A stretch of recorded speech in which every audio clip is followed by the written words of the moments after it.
Great. Hi, everyone. Thanks so much for joining today. I'm Stacey Fox. I'm the Executive Director of the Initiative on Cities. Welcome. For those that don't know, we are a university-wide research center here at BU that really serves as a hub for urbanists at the university. So since you're here, assuming that you're interested in cities and urban issues, so please get to know us. We do a lot of programming like this, holding urban seminars. We also support and catalyze urban-related research that's happening here. And we also have some experiential learning programs for students where we embed you in cities halls, both here in Boston, but also around the country. So check out our website, follow us on social, or see me afterwards and I'll chat. So we are so excited today to have this panel and a discussion on the Nocturnal City. And how appropriate that we're having this discussion today during the eclipse. We realize it is the eclipse and that we will hit max in Boston during the seminar. So we are going to take a pause at 3:25 for folks that would like to step outside. Unfortunately, glasses were sold out everywhere. We don't have any. So if you don't have glasses, please don't look at the sun. You can always do the pinhole trick with your back to the sun and kind of see it on the sidewalk. But for folks that would like to step outside, we will take a pause, so no worries there. So I'm so excited to introduce our moderator for today's event. So Jacqueline Georgis is an ethnomusicologist with research and teaching interest in music of the Luso-African world, African popular music, migration, electronic dance music, urban youth culture, and global music history. Currently, she's a postdoc associate right here at BU through the Society of Fellows programs with affiliations in the African American and Black Diaspora Studies and Musicology and Ethnomusicology department. So I'm going to turn things over to Jacqueline, who will introduce our panel. Thank you all. Thank you. Thank you. Thank you so much, Stacey and the Initiative on Cities for co-hosting this event today. My name is Jacqueline Georgis, and this semester I'm teaching the course Beats of the Black Atlantic. My students over there, a little wave, yes. When putting together the syllabus, I knew that an important theme of the course would be the Nocturnal City. And its relationship to electronic dance music and its various scenes from Lisbon, Portugal to New York City and beyond. So I'm really delighted to have our guests here with us today who will help us further explore these themes of darkness and dusk, nightlife and nighttime economies in the Nocturnal City. So before passing the mic over to Derek, I will just give some introductions here. Derek Pardue is an urban anthropologist and associate professor in global studies at Aarhus University in Denmark. He has conducted fieldwork in São Paulo, Brazil, Lisbon, Portugal, Praia, Cape Verde, and Aarhus. His most recent books include Sobrevivendo no Inferno, a collection of ethnographic short stories based on his experience in Brazil, and the lyrics of the eponymous album by the legendary Brazilian rap group Racionais MCs, and the book Sonic Signatures, a collaboratively edited volume about the ways in which migrant communities do both identity work and constitute the city through music making and other sonic practices. Corean Reynolds is the pioneering director of nightlife economy for the city of Boston and is currently the youngest to hold this title among her peers nationally. Prior to her appointment, Reynolds served as the Director of Economic Inclusion at the Boston Foundation, where she played a pivotal role in developing the foundation's economic development strategy. Notably, she co-founded and managed the Boston Foundation's Business Equity Fund, providing growth financing support for Black and Latino entrepreneurs in the greater Boston area, and the 2021 report, The Color of the Capital Gap, Increasing Capital Access for Entrepreneurs of Color in Massachusetts. With a Bachelor of Science in Urban and Regional Planning from Michigan State University, Reynolds is committed to building a vibrant and sustainable nightlife economy in Boston. We have Daniel Steele, who is an urban experience researcher who has worked on projects including nightlife, festivals, noise policy, and public space. In 2015, during his PhD in Montreal, he co-founded the Sounds in the City Partnership and Living Laboratory, which focuses on the city as experienced through hearing. His interest is in mobilizing research into actionable insights for governments, companies, public health bodies, and more. Most recently, he advised the city of Montreal on its new nightlife policy, announced in March of 2024, which includes new 24-hour districts. Daniel is also a longtime musician and has very, very recently started as a principal research advisor at the City of Boston. Please join me in welcoming our guest today.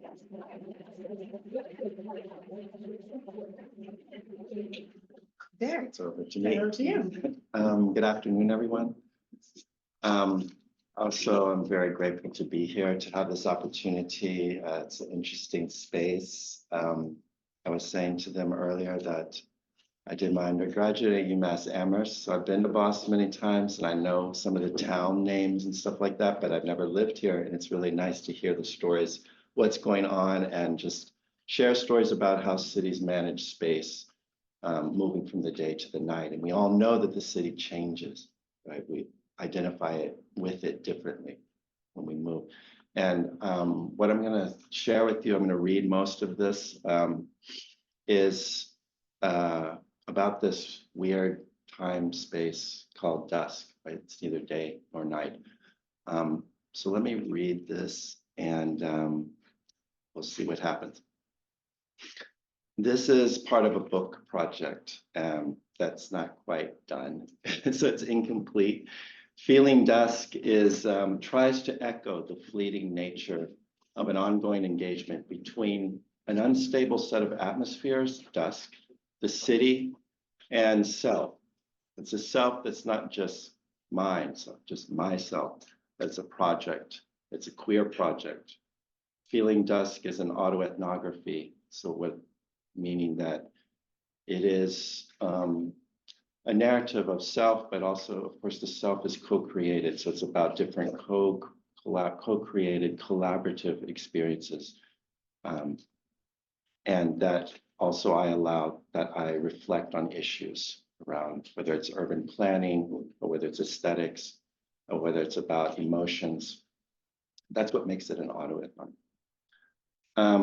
This autoethnography just juxtaposes becoming more than human relationships and queer science. The questions that animate the book are, what might writing Dusk look like? What sort of language might evoke and explain the role dusk and darkness play in the making of self and the city? Anxiety and vulnerability emerge as qualifiers of self and surroundings and the style and substance of the text. And so this talk isn't exactly linear. I'm not going to tell you, like, here the table of contents, whatever. There are some definitions of terms, and there's an outline of frames around concepts like affect, emotions, space, sensorial knowledge, and storytelling. The first half of the talk will be outlining some of the theory and the context of the book, and the second half will feature a story that takes place in Aarhus, which is where I live. So a bit of theory and application. Let me throw out a question to you. Like a comedian, like an educator, like a character at an awkward party, do you ever get the sense that a city communicates with you? Like the streets, buildings, loose pebbles, smeared dog shit, aggressive security gates, swaying trees in a suffocating urban park, the howling wind near the harbor. Is there some dialogue going on? But by way of introduction, let me say a few words on Lisbon, where this image takes place. A city that I was just in a week or so ago before coming to the US. A city that Lynn knows quite well, a city that I've been having a conversation with for over 20 years. Let me start by saying that I love Lisbon.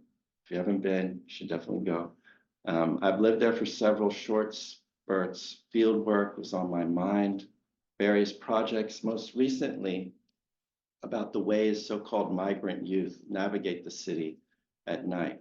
And after many years of living in São Paulo, Brazil, I found Lisbon refreshing and challenging, and I grew, and the city inspired me. But the past couple of times have been filled with spiteful slaps in the face, exes lashing out, companies cheating me out of hundreds of euros, lies.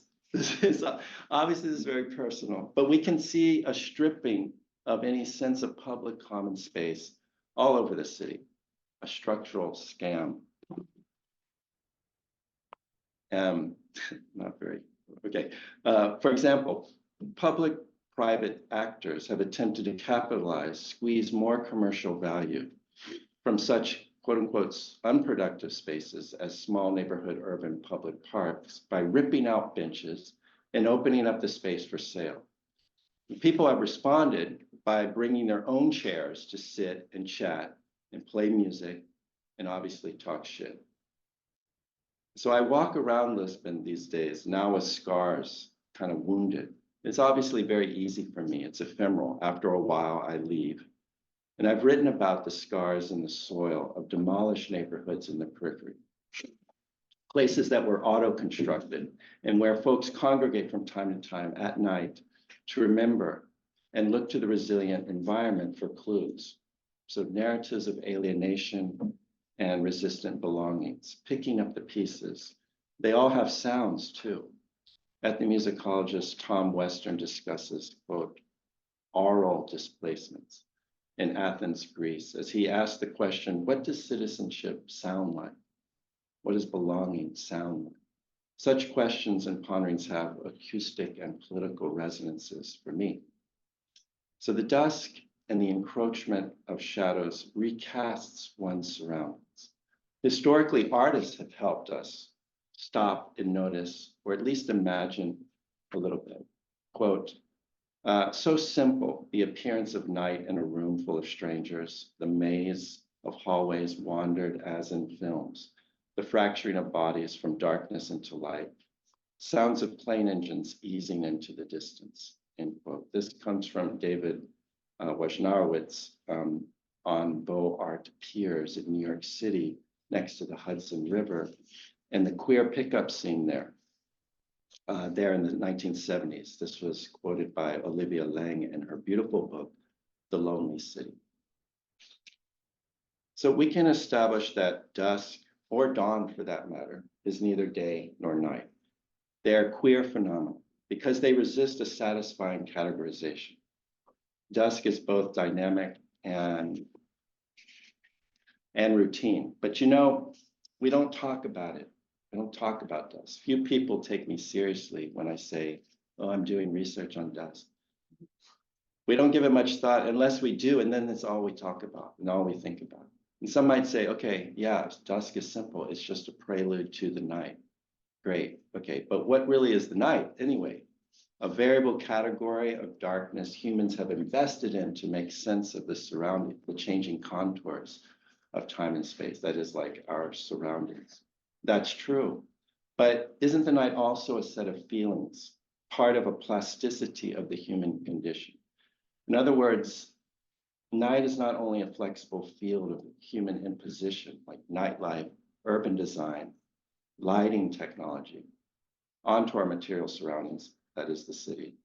But it's also a form-giving force that provides shape to self, to us. Just as plastic surgery, the night's plasticity manifests as an ephemeral but routinized makeover. Physical and emotional, darkness stirs us and the built environment up. So my approach to this phenomenon has been the narrative of self, of experience, of emotional truths, storytelling then as a theoretical practice of literally making sense. Dusk and darkness are atmospheres, that is intersubjective, more than human, emotional, physical forces. And I posit that the act of storytelling is a particular qualitatively different way of conjuring the night. Quote, story is our only boat for sailing on the river of time. No boat is safe, but our boats change the river. Our boats have been changing the river for a while now. The science has just conveyed to us, story is a geological agent. This quote comes from Jaspreet Singh, who's a novelist and chemist in his book called Face. It's this occasional material quality of story that is productive to think with. Every scar is felt, sensorial, physical, empirical fact, and a temporary manifestation of an interaction, an interface between material and the social.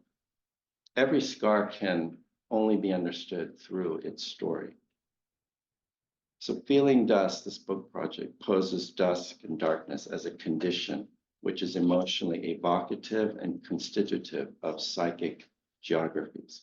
In essence, the book muses on the co-creation of dusks and selves. Sound and/or music appear as one type of expression that both reflects and shapes dusk. So part of this book draws from a critical selection of a vast literature on the philosophy of emotions, especially from work of feminist scholars who made the point that emotions inform knowledge production and hence epistemologies. For example, Grace Cho, in her essay on affect and the Korean diaspora, shows how certain diasporic bodies are haunted and express trauma from a generation removed. So emotional knowledge. Another quote from David Wojnarowicz. Sometimes you can change the psychic space, the landscape of emotions, by carrying out actions in the physical world. I suppose in a way that's what art is. End quote. But what is this set of links between embodiment and material that dusk and darkness afford? Urban geographer Nick Dunn, and I know some of you have read some of his stuff, stress incompleteness when he writes, and he's always writing about Manchester, UK. Cities, quote, cities are subject to change, but at night they can appear unfinished somehow and allow our imagination to create alternatives within their atmospheres and ambiances. To be on your own in the city at night is not to be alone. The architecture follows you in close kinship with the streets. End quote. Perhaps the better question is, how do these links manifest themselves? How can we approach, given the limits of language, dusk as a complex emotional landscape? That night is partially constituted through uncertainty, pleasure, and desire. This needs to be theorized carefully, without the folly of totalizing. Queer project, one that resists completion or even true synthesization. This comes from Barthes. Roland Barthes wrote, quote, "What pleasure wants is the sight of loss, the seam, the cut, the deflation. The text no longer has the sentence for its model. Often it's a powerful gush of words, a ribbon of infralanguage." End quote. So dusk to me is one of these seams.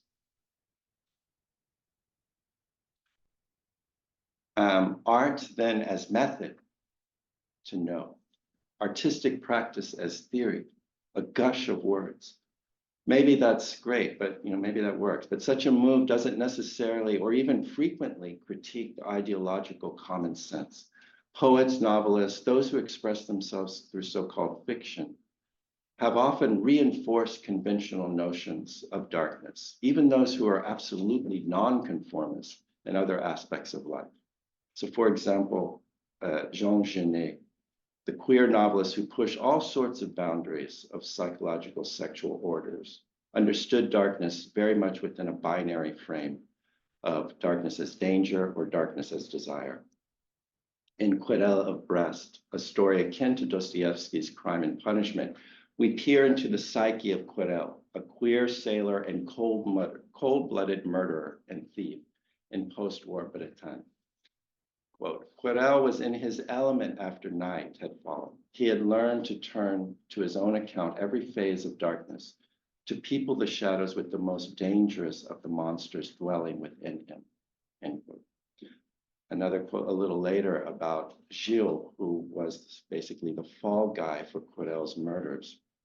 Quote, "He, Gilles, had the impression that the night and the surrounding landscape were posted like sentries at the door and would stretch out a hand to his collar and arrest him." End quote. And representing the relative opposite, that is darkness as excitement or allure, Genet ponders through a lieutenant seaman, quote, "Night, looking out to the sea. Neither the sea nor the night bring me peace. The very reverse. A sailor has only to throw a shadow as he passes for him to be good looking. In this semi-darkness, thanks to it, he cannot but be good looking." The notion that storytelling as practice might be a useful theory to explain the city comes from a basic tenet of affect theory. That is to say that the city should be understood in part through lived experience. Moreover, as Robin Longhurst and others have described, such experiences are embodied, and thus we should include approaches to the urban at a micro level, intimate level of analysis. And at this point, many urban scholars may yearn for categorization based on patterns of affect and accompanying modes of distribution with an eye to the collective and sensitivity to forms of inequality, for example. And of course, that is valid, it's important, but yet it tends to silence an entire dimension of qualitative epistemologies oriented around the intimate, around the body, around the senses, around the notion that to narrate can approximate explanation. So allow me to briefly just give you a few more narrative examples from the Lusophone world, Lusophone Creole world. Criollo, who you see in the mural here, a famous rapper born and bred in the periphery of São Paulo, southern periphery of São Paulo, Brazil, composed an anthem about his city called There's No Love in SP. Não existe amor em SP, in 2011. And one of my favorite lines of this song defines the city as a bouquet, right? An obvious facetious remark to São Paulo's wafting stench along the so-called marginal river systems, a landscape of smell, a pivot away from the cliche of the big city as a concrete jungle to include other senses. An Angolan novelist, Jacques, explores smell in slightly more subtle tones. In his book called The Transparent City, he writes, quote, "You guys don't know how smell speaks. You guys only notice smell now and then when they're strong. But for me, smells have all the voices you can imagine, an elder's shout or a child's laugh. I see plenty even with my eyes closed," end quote. This character, blind man, attempts to carve out his own niche of survival in this surreal apocalyptic tale of Luanda. Smells and tactility then help define the city. So there's a feedback that's occurring from affect, certain kinds of emotions that lead to certain kinds of ideas or ideologies that find themselves into material assemblages.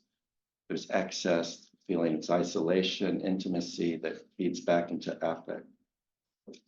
All this sort of loop underpins my own experiences and informs my approach to narration.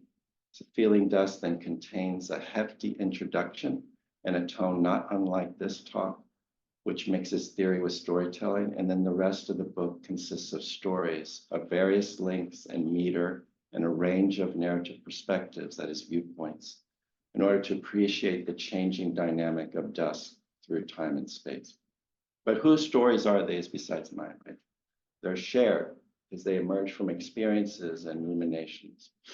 They're temporary sedimentations of systemic inequalities, variable privileges, situational interdependencies, precarious gazes, and point of view. These stories constitute a verb activity, as Catherine McKittrick describes. Stories and storytelling signal the fictive work of theory, open, interrupted processes of feeling and knowing. This following dusk tale takes place in Aarhus, the city where I live. The thunder never came. The lightning only threatened, as did the rain. They told me it was all show, a foreshadowing an epic storm was coming. Residents on the peninsula near Aarhus oscillated between being paralyzed into inaction and frantically frenzied in search of a solution. Dusk became an envelope slipped forward under the sky with an open secret, a message of despair. You know, it's not true that Danes are cold-hearted, indifferent, smug as fuck Vikings. It's not true. They can be dramatic too. We all can. Weather does that to people. Like we're kind of dramatic right now. We're like waiting for this eclipse, like, oh my God, what's gonna happen? The city both protects us and boxes us in for a beating. Walls and mazes. Cities are emotional. The problem was that these sounds or promises of natural sound clusters provided me with no rhythm. You're supposed to do something. Yes. No tempo. Nothing to get me through the day and night and everything in between. Let's see if this works. Okay. So it was in the in-between when I most needed a beat.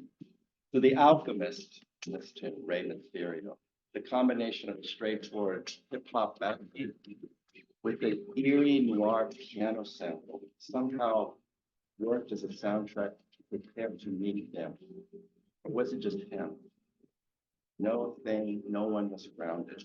You know, the New York Times published an article about the demise of dating apps. It's all boring. People are horrible. Only lonely fools pay the premium so they can send big, wet mega stars to random people, or are they AI? We all want to light up the sky with ourselves. We deserve it, but no one wants to pay for it. I go back and forth, drugs and sex. There's always a price. What can I manage today? I try, but often fail to stay in the moment. The piano and The Alchemist continue to loop as the sky darkens from heavy burning clouds and an impatient dusk. There's something about that scale and the quickening pace of the piano. And what sounds like moonshine gives me goosebumps.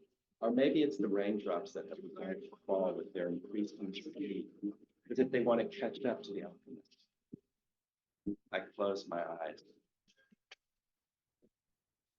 Bicycles, windbreakers, North Face, Doc Martens. I had rejected it all the brands and all the sensible apparel that Danes always talk about. I was patchwork. I was cold and wet. People said my apartment, though, was too warm.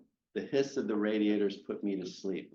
And after one too many whiskeys, the mechanics whispers found me receptive and wanting. I wondered if tonight would end up like that again. They texted, "Meet me in the Botanical Gardens parking lot. I found a place." "Nice," I replied, short, proving it's enough. Suleiman and I pretended to care about the foliage, the curvature of the botanical garden, greenhouse, dome, and the crisp breeze of an early June Friday, late afternoon. It was invigorated, and we fell into a charade of sharing. I was supposed to show them the town, allow them to get to know the city and me. We feigned an interest as we substituted depth for desire. The conventions of the day inevitably wore down, off, and away to reveal the truth of the matter. It was and had always been just a hookup. I lay across the width of the bed, not quite ready to return to the conventional way of lying under the covers, not quite ready to assume whatever that might mean in our non-relationship. I wanted to feel a bit uncomfortable. I wanted to feel alert, unashamed of my body, just there, wanting a conversation. I stared at the ceiling with my head arched slightly back, hanging off the mattress, all kind of symbolically like precarious. I wouldn't be able to hold that pose for very long. "Do you hear that song?" I said. "The music is like a waterfall, powerful yet calming and complex. Orchestral, really." "You are so calm," he said. "And complex," he added, obviously worried that he had offended me, though skipping the other qualities. We both realized it would be ludicrous to assert powerful. Ha, I try to be, but you know, some people don't like that. They don't want calm. I like that. I'm not those people, he said, looking at me incredulous that I had brought other people into this discussion. I raised up on my right elbow and looked into his eyes and watched his lips move. "This place is nowhere," he blurted out. He rolled his eyes and focused on the nondescript ceiling. "A non-world. Sweden is much worse than Denmark, but I'm there to be calm, to try to be calm. In any case, I can never be Swedish enough, and I'm accused of not being Turkish or Syrian or ethnic enough. Same old story." He returned his gaze to me, checking for any effect. Right, okay. I mean, yeah, Denmark is very blunt about that. In or out. But wait, your family is here in Denmark, right? Do they not accept you? I ventured to ask. No, they do not. So what did you say to them when you borrowed a car and drove all the way over here? I said that I'm going to see a friend. We don't talk about it, he said. I felt cold but could not move. I intellectually wanted to comfort him, but my reluctance to commit held me in a cozy pattern of passive listening, safe and adjacent, listening nearby. He said, I came out to my niece. She's 19 and will start university, maybe here or in Copenhagen. Oh, that's good. I cut in, happy that my internal conflict had been quickly smoothed over by his desire to continue the share. He continued, she said, okay, so no judgment, but then went on to say, well, what am I supposed to do with this information? She didn't judge me, but, okay, well, my family is small and I don't talk to them, any of them really. I'm an outlier. I paused, realizing that this was all so easy for me, that he didn't want to hear this. Who wants to hear a story of privilege that's played out mundanely as if it were nothing? Difference. The playlist had ended and algorithms had taken over. The sonic element selected for expansion and insertion of industry plants was reverb, keyboard, chord progressions, instrumental ambience, sounds that at their worst are bland, but rarely offend. At their very best, they allow self-reflection and projection of desires without explanation. Pauses, anxiety, less this time. The ethereal chords spread over each other and converse with the light gradation of dusk. Sheets of sound help undo past patterns of routines, an embrace of the present in all its shared or at least felt meanings. We move towards each other, floating with intention. Look at you sitting in the dark. Are you shamed? No need for that, he said. I arched my back and smiled, but said nothing. From the time it had taken him to take a brief shower and generally clean himself up a bit, darkness had undeniably taken control of the room. In a few minutes, the program's street lighting would sizzle and turn on, creating an undercurrent buzz, not enough though to cut through the ongoing Spotify algorithms. I could see silhouettes of the person and surrounding things I knew intimately. I didn't need any more. In fact, I preferred it this way. So as a kind of a conclusion, dusk is unobtainable in a strict sense. One does not possess it. There's barely enough time to fully consider it. Like love, dusk suggests a coming to terms that one is unfulfilled, a desire to be open and vulnerable looms. One feels a separation from the day and expectation towards an oncoming night. However, unlike love, dusk occurs on a regular basis. We get used to it, even with its changing dimensions and ecological conditions. We become accustomed to a lack, and some of us embrace this routine transition as a reflection on a queer self. Dusk as a project. Dusk is both then routinized as a regular feature of our planetary existence and ephemeral as a highly variable play on our senses that embodies becoming. Yet this becoming doesn't just happen randomly. It requires affordances, forms of labor, accumulations of experience, and depends on context. Stories allow us to assess, perform, and share becoming in dusk, darkness, the night, provide atmospheres, energies, and sensorial feedback to foster new possibilities of becoming. In this context, stories are understood as multisensorial. As dusk threatens the hegemony of vision, sound, as well as other senses, increase in importance, even and perhaps especially among non-musicians, those who might not normally identify with sound as self. So this talk has been intended as a performance argument for stories as theory. that narration can be a form of theoretical practice. In this case, to evoke is to convey, to feel is to know, albeit partial, both lacking and wanting. Thanks. Thank you for your attention.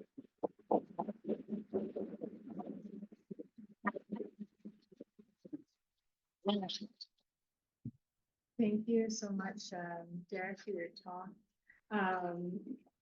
We can open it up to Corinne and Daniel and do have some questions that maybe get us started here. Derek, I'm not sure if you're able to go back. I think it's to your second slide.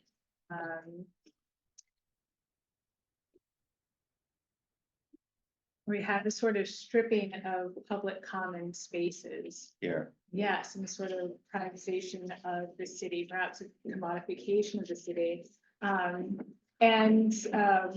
Corinne, Daniel, Derek as well. I'm curious to know how you think that life, especially after dark, is sort of changing as urban capitalism is expanding, as it's taking over. How's the city adapting to it? Like, how are residents in the city adapting to it? And what perhaps have been important considerations of the commodification of formal nighttime economies, either at the spatial kind of level, sociocultural, or policy? I'll start. It's interesting because of the theory around dusk, because it's also so connected to night, and dusk moves around as we go around our calendar year, right? Like dusk now is going to be different in June, and dusk in June is going to be different in October, et cetera, et cetera. And so how do you plan for that? Like, how do you define night, right? That we have the mayor has movie nights, right? And those nights don't start until after the sun goes down. How do you plan for that when you have, 3 months in advance that you want to plan for this, but the sun may go down a half an hour earlier than it will on another day? There's so much complexity that the night brings. And I like to define the night as kind of where we find our third space, outside of maybe work, outside of where we live, but where we find health and wellness, where we find joy, where we find healing. And so when you define it kind of in that broader context, you're not so confined to that time, whether it's after 5 or after the sun goes down. And because of that, we're able to, fudge what the night looks like, right? You're able to provide activities and what am I trying to say? Activities and operations that may look differently throughout the year. When I'm planning for the summer, I know that I can't have a light show until later in the night. So I have to plan for what does the night look like when it's lit up? When I'm planning in the winter, what does the night look like when it's been dark for a few hours and people feel like it's already been the night, but it's 3 o'clock in the afternoon, right?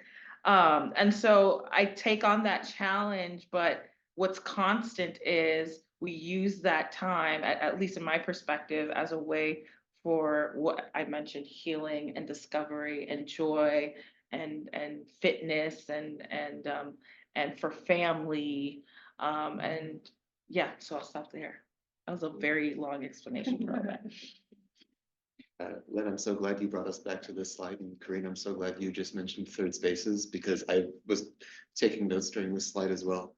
I remember that everyone was kind of doing some emergency hypothesizing while COVID was heavy on us, and that we were trying to learn how people were adapting their public spaces to meet their new needs that have emerged from this pandemic.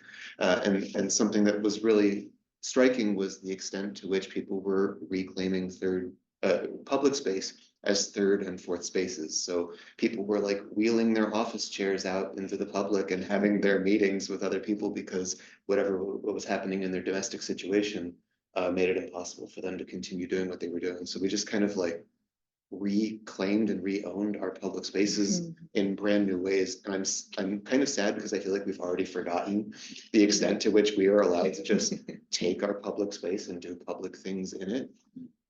And so that's one aspect of that question that I'm really glad we got to return to. And the other bit was that you're asking about commercialization and capitalism. And I think for the most part, when we are experiencing cities during the daylight, we have this great masking noise. We call it masking noise when something is louder than something else, and so you can't hear the something else that's quieter. We have construction, we have traffic, and we have other industrial noises throughout most of the day. And we're not allowed to complain about those because those are the signs of progress and capitalism. And as soon as those die at the end of the day, what we have left is the sounds of people and our cultural activities. And those are the things that we're left to fight about. And that's kind of sad. And then also And that's considered noise. and that's period. noise, right? Not sound, but noise. Right. So then everything else that like the noise that was harmful to us, this transportation and industry noise, we don't really have much of a say in. And then we're left to fight over the crumbs of this public space noise. And during COVID, we really had to like do more negotiation about what this meant 24 hours a day, rather than just in the dusk and the evening time. So those are the two things that I really reflected on during this talk and during your response. Well, then that brings it back to Derek, you mentioned these sort of oral displacements and what is belonging, sort of sound like, what is belonging in a city sound like, and if any sort of noise, once you take away the screeching of the T, you know, the BU beach, if you want to enjoy the nice beach sounds of the traffic going past.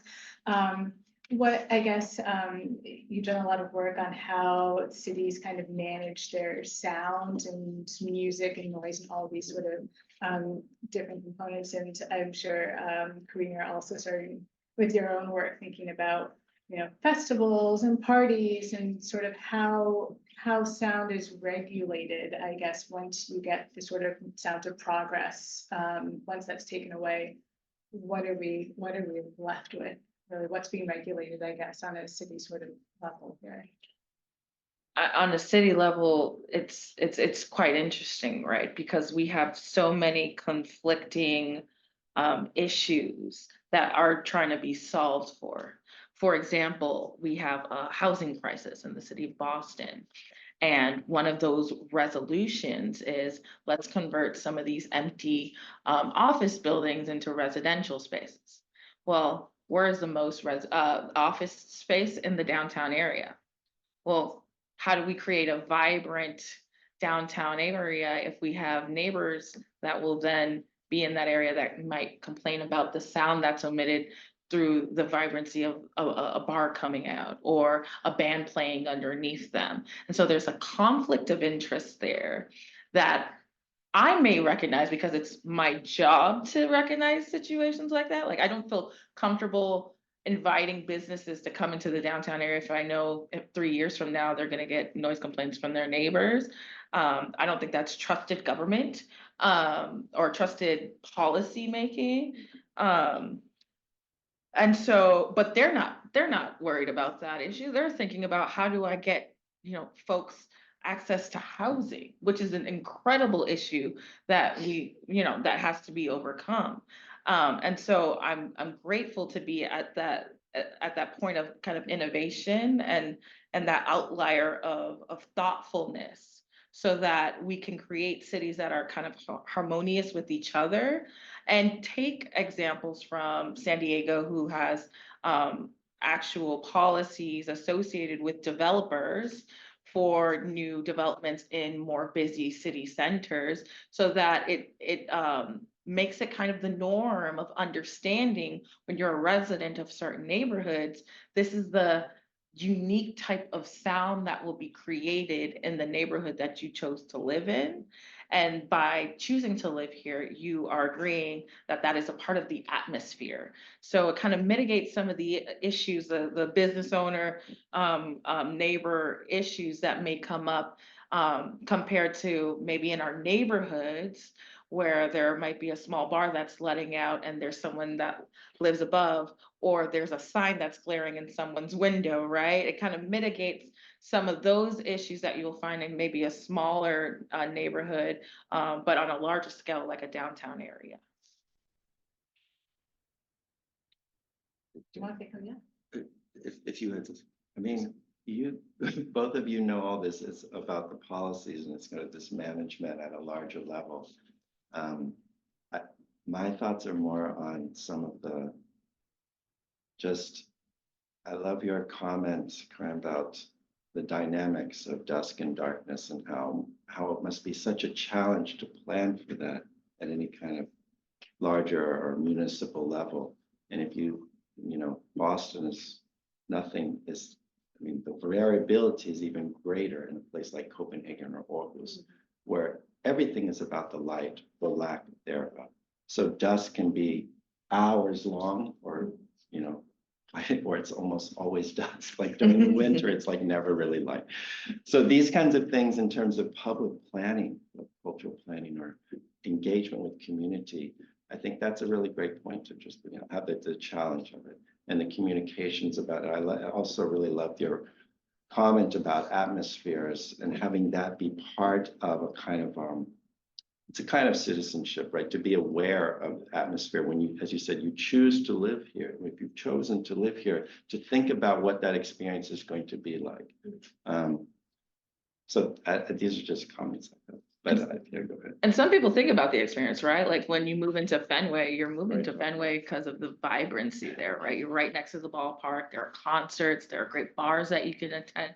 But you know, you enjoy that up until the point where you want to sleep, right? and you hear it when you're trying to have a quiet night out. And that's always something to consider when you're choosing to live in a vibrant neighborhood like Fenway, like the Seaport. And those conversations sometimes don't get merged. Like, I want to live here and it's really cool, but then I also want to have my peace when I want it. And I don't think people consider all of the variables when going to an attractive place. And so that's a part of the city. And that's a part of city planning. So that's a warning. If you don't want to, you know, if you want a quiet night all the time, don't move to Fenway. So I guess speaking on that a little bit, if you could go to my slide, it's after your last one. Oh, okay. So most of my work has been in the downtown of Montreal, where we where we were working in the festival neighborhood called the Quartier des Spectacles, which is a large permanent festival area. And around it are museums and venues, as well as apartments. Tens of thousands of people live in this neighborhood. And we spent a lot of time trying to get a representative response from the neighborhood to find out what it's like to live to live around here. And because this is an academic space, I feel like I can dwell on this point a little bit, and only because I felt a little attacked earlier when you said that researchers like to put people into categories, because that is really what I do. Research. I said it's valid. Okay. Attacked only in the best possible way. I could refine my hypotheses. I appreciate it. So something that we really had to think about was that we were trying to engage with all of this literature and make sense of the responses we were getting. Historically, cities have treated the population as living in coexistence. Coexistence is this idea that we are just barely tolerating each other, that if your neighbor gets something nice, then you're missing out on something because they got something nice. So coexistence is like the bare minimum for what we can expect for living together in the city. Working with this neighborhood, we actually tried to embrace a newer philosophy on this, which is called cohabitation. So cohabitation is a higher standard than coexistence because it actually says when your neighbors get nice things, you actually have more access as well. And you are living in a space where more people are able to thrive, and that diversity will eventually come back to you tenfold. And just there are lots of examples of this, but something that was really cool was that we assumed that people who lived in this festival district who were older would not like it because all of the literature tells you that people who are older are more sensitive to noise. And this permanent outdoor festival area has about 100 concerts per year that go until 11 p.m. So we thought, oh, the people who are older in this neighborhood must hate it. Well, every one of them that we talked to was like, what are you talking about? We love it here. Because they get to live in a neighborhood where they have opportunities to go out every single night of the week and have something available for them to do. And if they like it, they stay out and they don't have mobility problems because they live right there. And they also have a chance to engage with their friends in a way where they don't have to travel very far while having their spaces animated for them.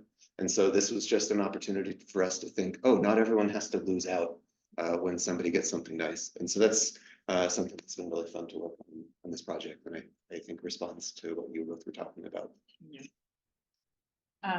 At lunch earlier, we were talking a lot about lighting, sort of the sort of instruction, looking at this beautiful It's lit, slide. literally. And you're talking about the sort of private and public sort of lighting and that its sort of effect, I guess, on the nocturnal city. Can you share a little bit more about that one? Yeah, with lighting, there's a sense of safety that's created when you have a well-lit area.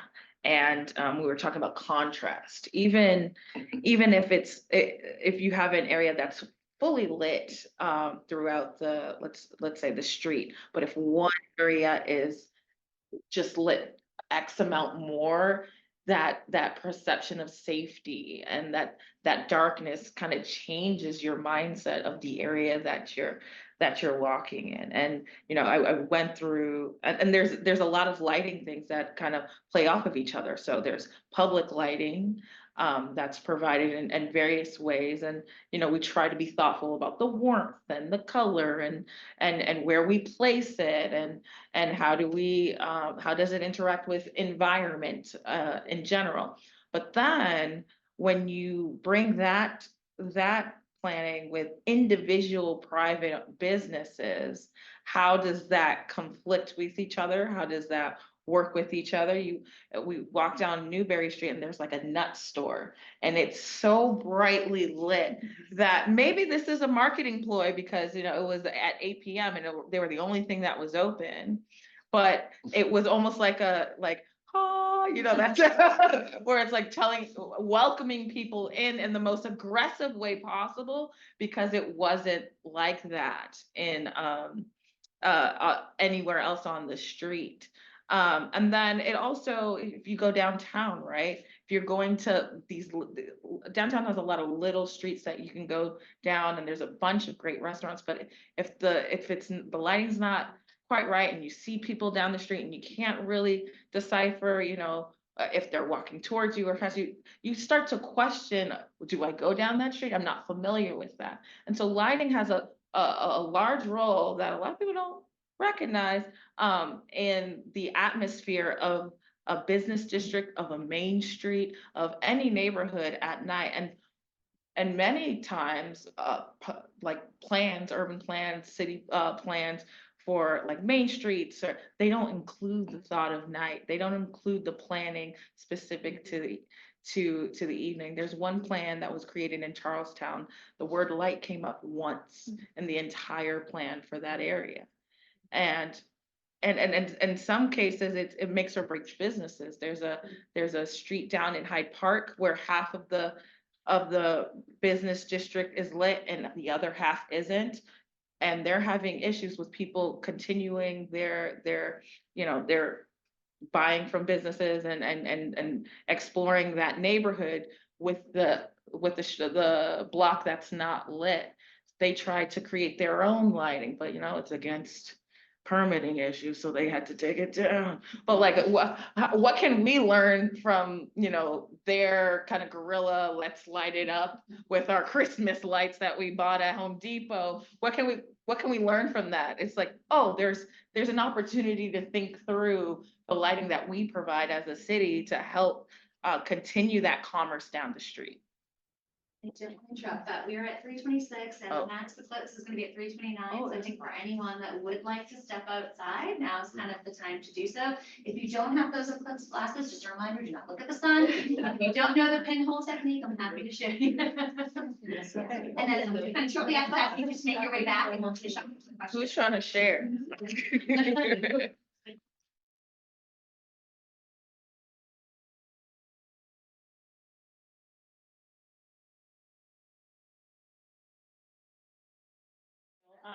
Thank you those who shared your sunglasses Yes. with everyone so we could see. We can move into Q&A, audience Q&A at this point in time, or if there are any kind of final comments you want to get out there before conversation might be taking a different direction. I know we're having a very different conversation than like the typical, like, what are you doing for Boston to make it more fun? But you know, a part of this role is to attract and retain talent. It's to create vibrancy and find and help motivate folks and invest in folks to create the spaces that we want to see, especially what I mentioned in that third space. And you know, Boston is so much more than pubs. It's so much more than, you know, the St. Patty's Day parade. It's so much more than our history. There are so many cultures that Boston represents. There's strong Cape Verdean, Puerto Rican, Dominican, Brazilian, Haitian, and you know, we really want to see that reflected. But there's also folks that are queer, that they don't find spaces for themselves, and there are folks that are sober and they don't find spaces for themselves, or they like a certain type of music and they don't see it. And so, you know, my job is to help guide folks through the process of city government to create those spaces, to create connections to create those spaces, and to listen to folks like y'all to make the city more representative of what you want to see. So feel free to reach out to me if you have any, you know, questions, concerns, ideas. Anyway, Instagram, email, LinkedIn. I'm easy to find, Googleable, and I'd love to have a conversation with you. Any questions? Yes. Yeah. So, hi, my name is Leo. I work in nightlife, and I've worked in entertainment since I was 18, so over 10 years. I've worked in San Francisco, I work in New York now, I work in nightlife at a nightclub, and so I have a very different experience in all of this, and I think a lot of us probably would, because I experience it almost every day. And I'm just kind of curious about like how cities really try to work with that type of environment, and I guess really talking to those people about like what those experiences are and how to best, you know, how to create better experiences, right? So it's interesting about like talking about third space and people, or even noise at night, people being upset at like, hey, this is, you know, it's late, I want to go to sleep. Well, I get home from work at 6 in the morning, and it's when everyone else is getting up to go to work, and construction was a start, and I can't sleep now because now I'm experiencing all this other noise. So, you know, just like those different perspectives, but how, I guess, is Boston working with people in the industry to kind of make that industry better? Yeah, I think the workforce is kind of like the heartbeat of our nighttime party. If y'all weren't working, then nothing would be working. It's the creators, it's the folks in the back of the house, the front of the house. It's the performers that are really creating this cultural hub that we like to talk about. And the workforce is one of the focus of this role. What I've learned is, you know, there are resources that folks don't know are available to the workforce of nightlife, and there are specific resources that don't exist for nightlife workers, right? Y'all are frontline workers in a lot of ways when it comes to if there's an incident at a club. How do you administer Narcan if someone overdoses? If there's a fight, how do you de-escalate the situation? A lot of folks, you know, they come in, they could be bartenders, they may have been in an instance where they had to de-escalate, but how do I empower someone to have the tools to do it properly so that they don't necessarily get mixed into the mess, for lack of a better way of explaining it. And then also, taxes are different for folks who work in the nightlife industry. How do we have free tax services at the city of Boston, but how do I work with my colleagues to ensure that we have an expert on folks who have untraditional taxes, like folks who get tips and make a certain wage and get cash tips and get card tips and stuff like that. And that's not something, the general person kind of knows how to do their taxes. And once it gets a little confusing, everybody's like, I got to go to someone. But who specifically is supporting the untraditional workforce here? And it's the same thing with entrepreneurs. When you own a business, it's a little bit different. When you're a sole proprietor, it's a little bit different than most. And so ensuring that the resources that we have available are clear and also in the mind of this particular workforce and the needs of this particular workforce. So there will be a resource library for folks that we're building out on our website. We're doing a website revamp.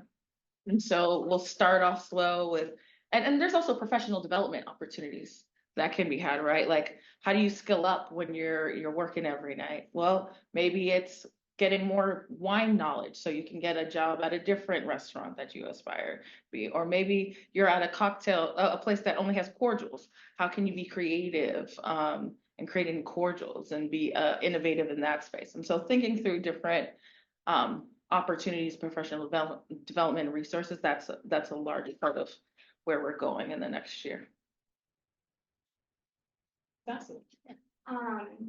Just kind of a question about, I'm a student at BU, but I'm from New York City originally, and how would you compare, like, if everything in Washington closes at 2 a.m., in the hours between like 2 a.m. and 6 a.m. people are waking up, whereas in New York, everything is just kind of, I feel like it's just very cyclical, and there's always something happening, even if you don't want it to be, whereas like for Boston, between 2 a.m. and 6 a.m., you basically have this, maybe we consider it like a dead period, but you see more maybe like underground things happening or like domestic like parties, things like that. Yeah. It's different. As far as domestic parties are concerned, we want folks to be safe. And so the more house parties, the more they're unregulated, because they're, when you have a gathering space, you have to have a sprinkler system, and especially when you have over a certain amount of people. And when there's house parties, a lot of that safety kind of goes to waste. But we understand that is a direct response to not having anything else happening, right? And so how do we think through, okay, well, how do we create safe spaces for folks? And so right now, the way that the ordinance and the regulations, and this is a municipal one, so I can fudge around with it, is now between the hours of 2 a.m. and 6 a.m., you are not to have any type of form of entertainment. No amplified sound, not a television, not a radio in an establishment. That's just how it is. What we're looking at, but then also that also coincides with liquor laws, right? And so that's a state issue that, I don't have a lot of jurisdiction over changing. But what we could look at is how do we innovate with the ordinance around entertainment. So one idea that we are going to start talking to businesses about is a sober hour. And this will allow music to go past that 2 a.m. mark and go up to 3. And this is more of a safety thing than a let's keep the party going thing. For example, if we have staggered let out times, especially for high density areas with like clubs, like in the theater district, if we are able to have staggered let out times, then there'll be less parties coming from different clubs interacting with each other and allowing for folks to less commingle, less fights, less interaction with drunk folks. It also gives you an hour to dance off a little bit of that alcohol. You're not drinking up until 2 and then letting everybody out in the streets. It also helps with surge pricing as well. So not everyone at 2 a.m. is calling an Uber. There's a staggered time where maybe you do it at 1:30, maybe you do it at 2, maybe you do it at 2:45, maybe you do it at 3. So it allows for an environment to kind of adapt and grow organically, this like cushion between that hour where folks are sobering up, but then also not being let out at one time. We're also looking at after hours. Those are a little bit harder to sell only because you can't sell alcohol after 2, and that's not changing. And so there may be a high door price, right? For folks like that. So it might not be as attainable as a sober hour.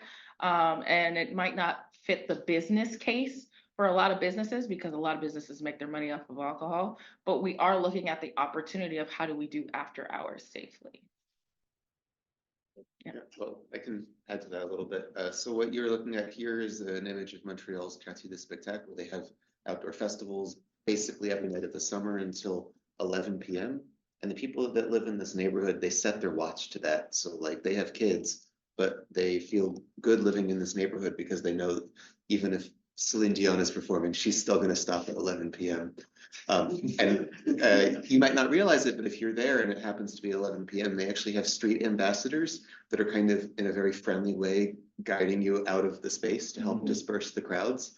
They just hire, friendly young people to help disperse the crowds, and that actually gets rid of one of the main problems was that after these festivals were ending, people were sticking around Hanging for out, yeah. Just a little bit too long. So the ambassadors was a huge help in getting that out of the way. And then they were having this crowding problem again when the bars were closing at 3 in the morning, is that everyone would leave at the same time. And that is going to be addressed by Montreal having just announced that they are going to be piloting some 24-hour neighborhoods. The exact ones haven't been announced yet, but that is part of the problem is, again, like it's a noise issue for neighbors because when you have a lot of people out on the street at the same time, you are making enough noise to wake people up. I think I saw a question back here first and then. Yeah, fine. Leslie's, I'm Director of the Initiative on Cities. So I come from London and I've worked on some of these issues on and off with the GLA. And it's very interesting that you're doing a very kind of sanitized version of the 24-hour city. Whereas, where I used to live in London, there were clubs open until 6 o'clock in the morning. There were people, it was very dense, lots of residences. There was not particularly a kind of vulnerable. So what is the trade-off between that really sanitized view of what the 24-hour city might look like for friends and families and the kind of gritty inner city that attracts creative types, artists, hipsters, gentrifiers, alternatives? It's a cultural shift, right? I've only been in this spot for a year, and things take time to change, and it's also a private business issue too. We are telling people, hey, apply for a later license to serve food. Do it. We'll approve it. But if it doesn't make business sense for them, then it kind of becomes a moot point. Like people don't attach to it. But then also people don't attach to it because it's not in our culture to go out at night and to have a late night bite or to go out. And so it's like, which one is it? Is it the chicken or is it the egg? And so we're going with, okay, we're going to make it possible. We're going to encourage folks. We're going to create dynamicy. Is that a word? We're going to make it more dynamic around it and bring attention towards these things and see if we can shift that culture. Unfortunately, with Massachusetts, we've got a lot of blue laws and we have a lot of state legislation up against the vibrancy that we're trying to create in Boston. And a lot of people, the state legislature, they don't care if it's a Boston issue. If it's not larger than a Boston issue, then they don't really want to address it. And so it's going to take time. That's why state legislation is so important on that front. And, while you're here, you could still register to vote and talk to your legislators about the things that y'all want to see, like happy hour, Mothers Against Destructive Driving or Drunk Driving. That was created here. And they eradicated happy hour for the last 30 years, 40 years. It's going to be hard to bring that back, even though we have strong technology and strong research that shows that, vehicular driving and alcohol things, they're down. We have options rather than back in the 80s. It's still, there's still businesses who are like, I don't want to compete for a $6 drink. And so it's also a culture change for operators as well, to show that there's a business case, to show that there's money to be made for something like that. Sure, I'll say that like part of what you're talking about that's really important is how representative the voices are that our representatives are hearing. And it is extremely difficult to know if you are listening to representative voices from your constituents. If the people who are in power are only hearing public meetings, they are seeing a very narrow slice of the population.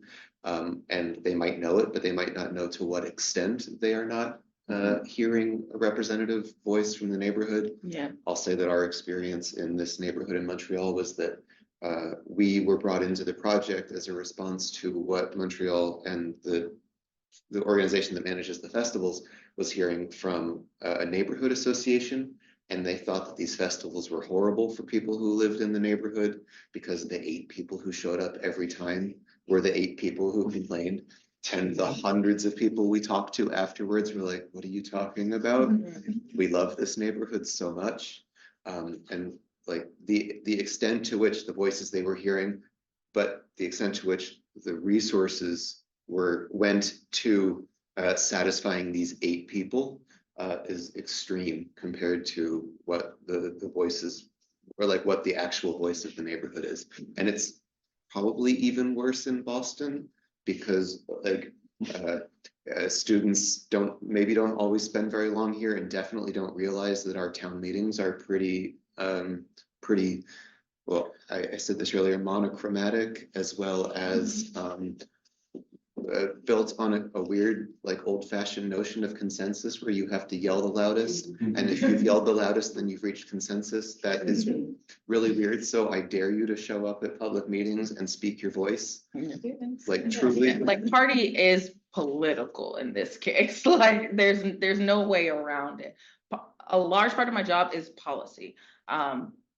I call going to a bar R&D, but like that is a very small subset of my job. It's really looking at laws and community meetings and meeting with community to find common ground to bring what, other folks who don't have that voice, that coordinated voice, to bring what they want to see in their community, and to try to create to cohabitate all of that and create we bringing it back and create an ecosystem that's thriving for everyone, not just the loudest squeaky wheel that wants the oil, but folks who don't even see themselves in government. A little bit off topic, but well, on topic, but just in a different direction. So obviously Boston, Montreal, they are northeastern cities and they have winters. They have cold and snowy winters. So Daniel, I'm really curious, kind of in planning these 24-hour neighborhoods, how is Montreal weatherizing or weatherproofing these nighttime gathering spaces? Because I think that Boston can learn a lot from some international cities who deal with the same thing to make a more winter-friendly city, so that you're not losing those nighttime public spaces, 3 or 4 months out of the year. Yeah, so this neighborhood continues to hold festivals throughout the winter, and they will put out like public warming stations, and you're allowed to have a hot cup of cider around the public warming stations, and you can still enjoy the festivals. Where you see the building on the right here with the rainbow lights, there's a luge that gets installed, and it's free and open to the public. Yeah. And you can luge down into the space at the bottom there. Basically just having things to do in the winter is how you get people out of their house in the winter. And it's really not that big of a secret. Well, we're putting out an RFP for winter activation, so hopefully we're trying to throw money at the problem and see if we can kind of correct that, because I think it is a lost opportunity.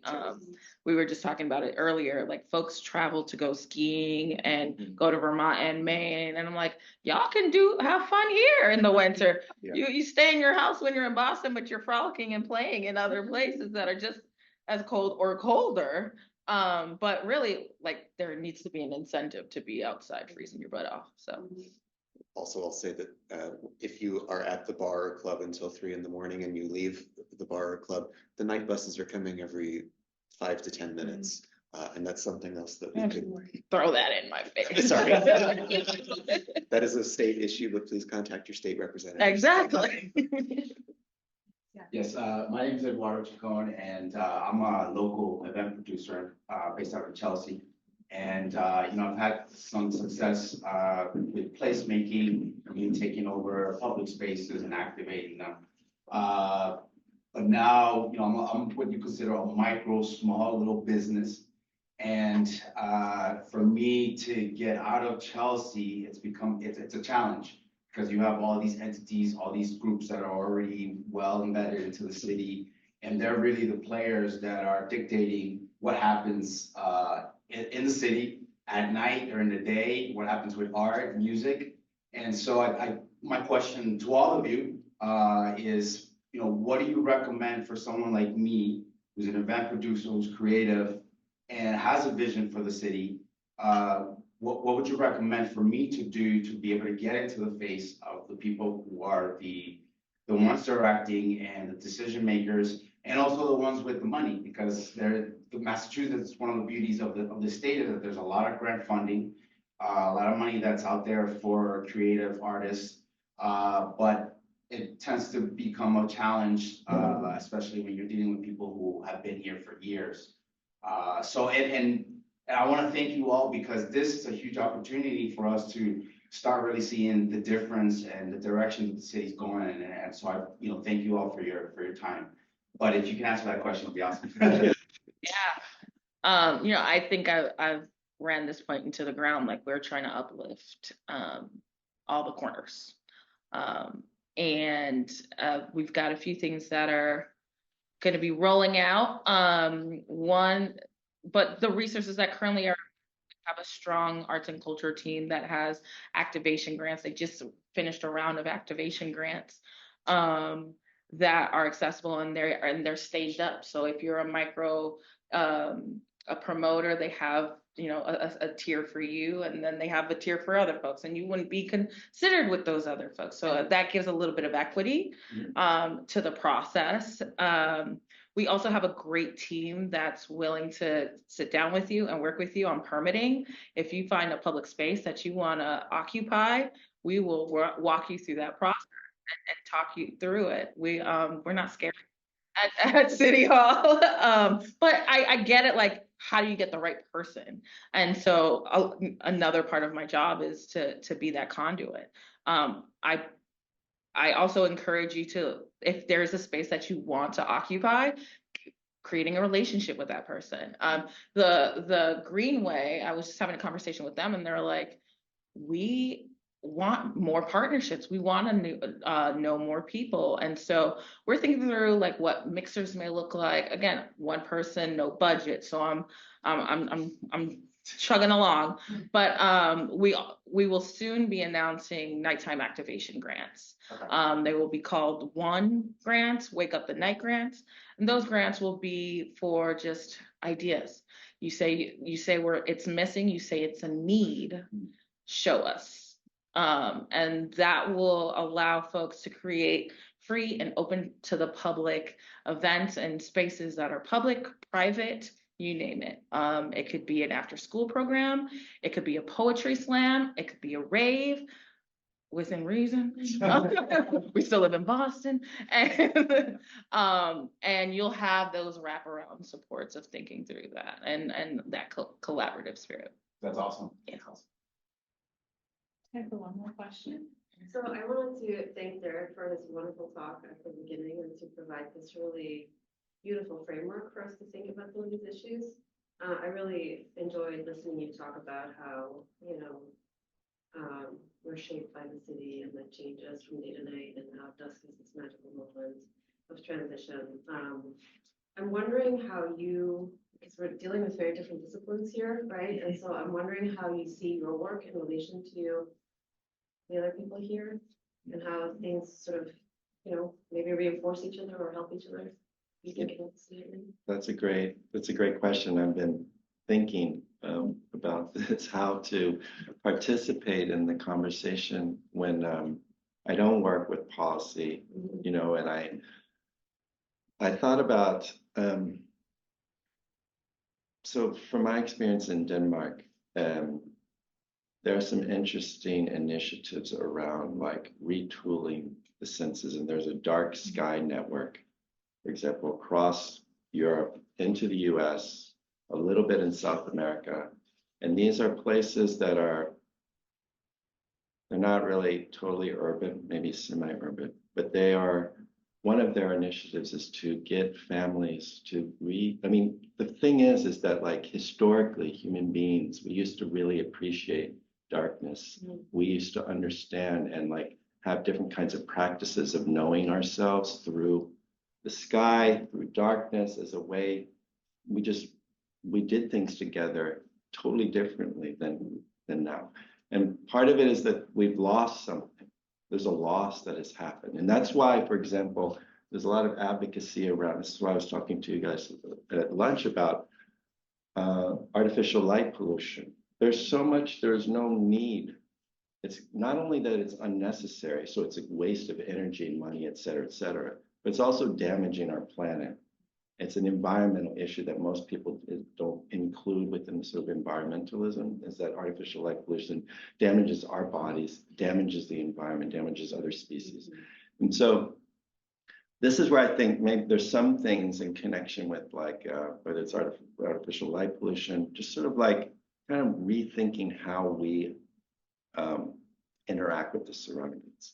And two, you know, the more that we talk about sound and smells as ways that we understand and appreciate the night, I think this is where some of the theory that I'm like gesturing to is important. And also, I mean, Corinne's a great storyteller, but this kind of, these connections between stories and policies, I think, and around experiences that really move people rather than just in explaining it through just metadata. I think that these are points of intersection that bring us together.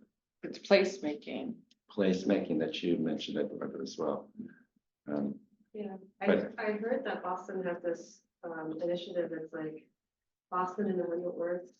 So it's a writing contest. Yeah. Really cool if you're thinking Boston at night in 100 words. Oh, that's cute. Yeah. Just one other thing, just to put it a bit in perspective, is that like, I mean, the whole concept of the night mayor is a recent phenomenon. So, you know, like London, Amsterdam, kind of in the vanguard, but that's not that long ago, 15 years ago, something like that. So this is the conversations that we're having right now, they're really fresh. So it's really, I think it's a great sign that people are like engaging, that you're, all these ideas are they're in such dialogue with like the nightmare of Amsterdam and London, thinking about, so that's why I asked you earlier about if there are conversations among cities. Amy has been super supportive of me over in London, and and Freak is new over in where is he? Somewhere in Germany. But yeah, we all learn from each other. Yeah. There's not a lot of history to draw from. Right. That's kind of what I'm saying. Also, And everyone's living, so that's great. but also academia as well. There's the connection. It's also a recent phenomenon that people have paid attention to darkness as something critical. It was just always sort of like the setting of something that's happening, but was not interrogated really until just like 40 years ago, when sociologists started saying night as a frontier and capitalism sort of incursion into the night as new markets. But at that time, there was very little reflection on equity, inclusion, exploitation of labor. They didn't think about that. They're just thinking about how capitalism is sort of spreading out into the night as a new frontier, et cetera, et cetera. So this is all to kind of just put it in context a bit. But thanks. So I think we've run out of time. We can, of course, continue the conversation out in the lobby. But Derek, Corinne, Daniel, Stacy, Initiative on Cities, thank you all so much. Thank you for being here. So I think we'll wrap up.